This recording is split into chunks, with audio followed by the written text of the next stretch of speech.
he rode a black horse. Chapter 3. Not all that Mrs. Bennet, however, with the assistance of her 5 daughters, could ask on the subject was sufficient to draw from her husband any satisfactory description of Mr. Bingley. They attacked him in various ways, with barefaced questions, ingenious suppositions, and distant surmises, but he eluded the skill of them all, and they were at last obliged to accept the second-hand intelligence of their neighbour, Lady Lucas. Her report was highly favourable. Sir William had been delighted with him. He was quite young, wonderfully handsome, extremely agreeable, and, to crown the whole, he meant to be at the next assembly with a large party. Nothing could be more delightful. To be fond of dancing was a certain step towards falling in love, and very lively hopes of Mr. Bingley's heart were entertained. "If I can but see one of my daughters happily settled at Netherfield," said Mrs. Bennet to her husband, "and all the others equally well married, I shall have nothing to wish for." In a few days, Mr. Bingley returned Mr. Bennet's visit, and sat about 10 minutes with him in his library. He had entertained hopes of being admitted to a sight of the young ladies, of whose beauty he had heard much, but he saw only the father. The ladies were somewhat more fortunate, for they had the advantage of ascertaining from an upper window that he wore a blue coat and rode a black horse. An invitation to dinner was soon afterwards dispatched, and already had Mrs. Bennet planned the courses that were to do credit to her housekeeping when an answer arrived which deferred it all. Mr. Bingley was obliged to be in town the following day, and consequently unable to accept the honour of their invitation, etc. Mrs. Bennet was quite disconcerted. She could not imagine what business he could have in town so soon after his arrival in Hertfordshire, and she began to fear that he might always be flying about from one place to another, and never settled at Netherfield as he ought to be. Lady Lucas quieted her fears a little by starting the idea of his being gone to London only to get a large party for the ball, and a report soon followed that Mr. Bingley was to bring 12 ladies and 7 gentlemen with him to the assembly. The girls grieved over such a number of ladies, but were comforted the day before the ball by hearing that, instead of 12, he had brought only 6 with him from London, his 5 sisters and a cousin. And when the party entered the assembly room, it consisted of only 5 altogether: Mr. Bingley, his 2 sisters, the husband of the eldest, and another young man. Mr. Bingley was good-looking and gentlemanlike. He had a pleasant countenance and easy, unaffected manners. His sisters were fine women with an air of decided fashion. His brother-in-law, Mr. Hurst, merely looked the gentleman, but his friend Mr. Darcy soon drew the attention of the room by his fine tall person, handsome features, noble mien, and the report, which was in general circulation within 5 minutes after his entrance, of his having 10,000 a year. The gentleman pronounced him to be a fine figure of a man. The ladies declared he was much handsomer than Mr. Bingley, and he was looked at with great admiration for about half the evening, till his manners gave a disgust which turned the tide of his popularity, for he was discovered to be proud, to be above his company, and above being pleased, and not all his large estate in Derbyshire could save him from having a most forbidding, disagreeable countenance, and being unworthy to be compared with his friend. Mr. Bingley had soon made himself acquainted with all the principal people in the room. He was lively and unreserved, danced every dance, was angry that the ball closed so early, and talked of giving one himself at Netherfield. Such amiable qualities must speak for themselves. What a contrast between him and his friend! Mr. Darcy danced only once with Mrs. Hurst and once with Miss Bingley, declined being introduced to any other lady, and spent the rest of the evening in walking about the room, speaking occasionally to one of his own party.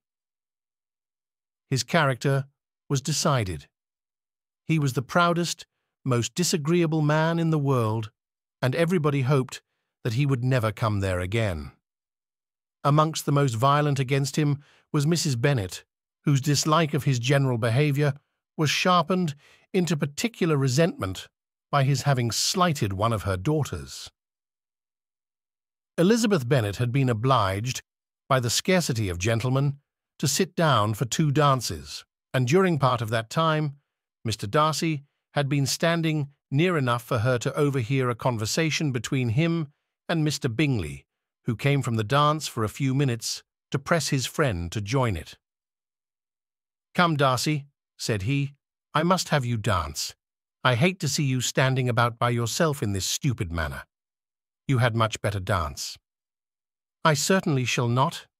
You know how I detest it, unless I am particularly acquainted with my partner. At such an assembly as this, it would be insupportable.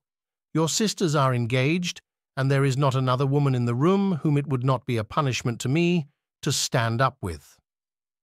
"I would not be so fastidious as you are," cried Bingley, "for a kingdom. Upon my honour, I never met with so many pleasant girls in my life as I have this evening, and there are several of them, you see, uncommonly pretty." "You are dancing with the only handsome girl in the room," said Mr. Darcy, looking at the eldest Miss Bennet. "Oh, she is the most beautiful creature I ever beheld, but there is one of her sisters sitting down just behind you, who is very pretty, and I dare say very agreeable. Do let me ask my partner to introduce you." "Which do you mean?" And turning round, he looked for a moment at Elizabeth, till catching her eye, he withdrew his own, and coldly said, "She is tolerable, but not handsome enough to tempt me, and I am in no humour at present to give consequence to young ladies who are slighted by other men. You had better return to your partner and enjoy her smiles, for you are wasting your time with me." Mr. Bingley followed his advice. Mr. Darcy walked off, and Elizabeth remained with no very cordial feelings towards him. She told the story, however, with great spirit among her friends, for she had a lively, playful disposition, which delighted in anything ridiculous. The evening altogether passed off pleasantly to the whole family. Mrs. Bennet had seen her eldest daughter much admired by the Netherfield party. Mr. Bingley had danced with her twice, and she had been distinguished by his sisters. Jane was as much gratified by this as her mother could be, though in a quieter way. Elizabeth felt Jane's pleasure. Mary had heard herself mentioned to Miss Bingley as the most accomplished girl in the neighbourhood, and Catherine and Lydia had been fortunate enough to be never without partners, which was all that they had yet learnt to care for at a ball. They returned, therefore, in good spirits to Longbourn, the village where they lived, and of which they were the principal inhabitants. They found Mr. Bennet still up. With a book he was regardless of time, and on the present occasion he had a good deal of curiosity as to the event of an evening which had raised such splendid expectations. He had rather hoped that all his wife's views on the stranger would be disappointed, but he soon found that he had a very different story to hear. "Oh, my dear Mr. Bennet," as she entered the room, "we have had a most delightful evening, a most excellent ball. I wish you had been there. Jane was so admired, nothing could be like it. Everybody said how well she looked, and Mr. Bingley thought her quite beautiful, and danced with her twice. Only think of that, my dear. He actually danced with her twice, and she was the only creature in the room that he asked a second time. First of all, he asked Miss Lucas. I was so vexed to see him stand up with her, but however, he did not admire her at all. Indeed, nobody can, you know. And he seemed quite struck with Jane as she was going down the dance. So he inquired who she was, and got introduced, and asked her for the 2 next. Then, the 2 third, he danced with Miss King, and the 2 fourth with Maria Lucas, and the 2 fifth with Jane again, and the 2 sixth with Lizzie and the Boulanger. If he had had any compassion for me, cried her husband impatiently, he would not have danced half so much, For God's sake, say no more of his partners. Oh, that he had sprained his ankle in the first dance. Oh, my dear, continued Mrs. Bennet, I am quite delighted with him. He is so excessively handsome, and his sisters are charming women. I never in my life saw anything more elegant than their dresses. I dare say the lace upon Mrs. Hurst's gown— Here she was interrupted again. Mr. Bennet protested against any description of finery.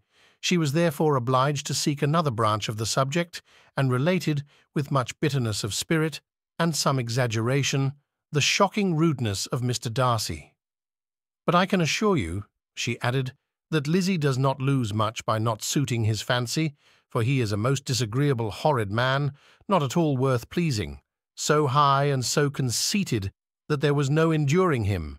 He walked here, and he walked there, fancying himself so very great, not handsome enough to dance with. I wish you had been there, my dear, to have given him one of your set-downs. I quite detest the man.